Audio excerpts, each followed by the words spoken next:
Good afternoon to one and all. This is Tejashwi from Government Polytechnic for Women, lecturer in Civil Engineering. Today I would like to discuss about reinforced concrete structures.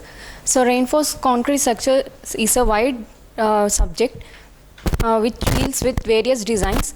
So when we come across reinforced concrete structure design, we come across three methods: working stress method, ultimate load method, and limit state method.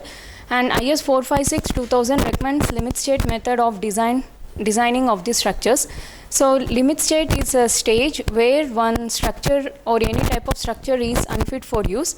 So we take that worst conditions and unfit conditions to design a structure, ensuring that the structure will not reach that stage during its lifetime period. So limit state has two types of designs: limit state of collapse and limit state of serviceability. So in limit state of collapse, we ensure that the structure has resistance against flexure, torsion, shear and compression. So first we deal with limit state of collapse flexure. Flexure is nothing but bending. So in limit state of collapse flexure, we make some assumptions before we go to the design. So why we have to take some assumptions means, so before we go through any experiment or when we want to derive a new formula or new equation, we make certain assumptions to proceed further. So in the same way, for limit state of collapse flexure, we make some assumptions. So in that, the first assumption is the plane sections normal to the axis remains plane even after bending.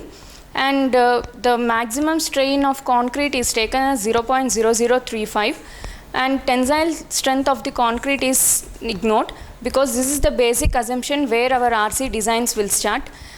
When we come to the stress block diagram, so we can take any shape of the stress block diagram. It may be a rectangular or parabolic or combination of both. It purely depends upon the test results and the failure load when the particular structure will fail. So in this condition, if we consider the stress strain diagram of a concrete, we have three graphs. One graph represents the experimental results, so which we get the compressive strength of the concrete for 28 days of curing. So when coming to the practicality situation, there will be a size factor. So cube will be different from the actual structure. So we take 67% of the compressive strength of the cube.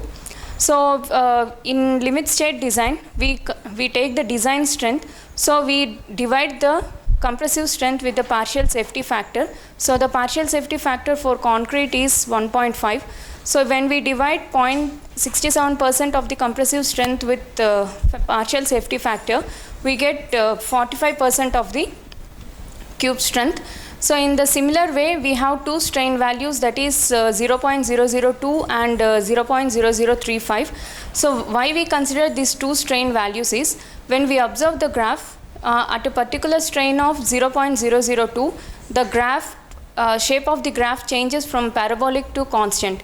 Means beyond that strain, there is no change in stress, and ultimately at 0.005, it is the maximum strain in concrete. So at that particular point, the concrete fails. So we take the two values of the strain into consideration. And similarly, the strain of the steel must be less than 0.002 plus Fy by 1.15 ES. And when we, depending upon the grade of the steel we use, the stress diagram changes. So these are the basic assumptions what we consider in limit state of collapse flexure.